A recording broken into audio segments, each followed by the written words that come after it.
Hali ya kiuchumi kwa wanafunzi wa vyuo vikuu ni changamoto inayokuwa kwa kasi. Wanafunzi wengi wanajikuta wakiingia katika mtego wa mikopo ya riba kubwa ama kausha damu, na hii inakuja mara baada ya fedha ya kujikimu inayotokana na mikopo hiyo kuchelewa. Sasa hivi kucheleweshewa inapelekea watu wengi tunaenda kukopa katika hii mikopo ya kawaida ambao wanatangaza, ambao inatupelekea kuwa na riba kubwa. Kwa hiyo unakuta baadaye mpaka muda wa kupokea zile hela, ile boom, muda wa kupokea ukifika, unakuta tunadaiwa hela nyingi sana. Kwa hiyo ile hela yote ambayo unakuwa umewekewa au ile hela yote ambayo unakuwa umepokea unalipia kwenye madeni. Kwa hiyo unakuta haikusaidii tena wewe.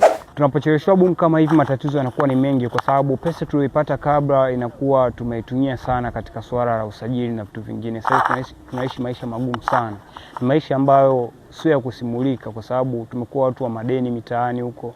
Watu nafikia tu tunakosa hadi pesa ya kawaida ya kujikimu, hadi ya kuwa darasani tunakutana pia na kazi mbalimbali ambazo zinatolewa na lectures, kazi ambazo moja kwa moja zinakuwa zinahitaji pesa kwa ajili ya kufanya typing na vitu vingine. Hata hivyo, Tanzania si nchi pekee inakumbana na changamoto hiyo. Nchi kama Kenya, Afrika Kusini, Ghana, Zimbabwe zinakumbana na changamoto hii. Lakini nchini Tanzania, ucheleweshaji huu mara nyingi husababisha mivutano kati ya serikali ya wanafunzi, kamati ya mikopo, uongozi wa chuo.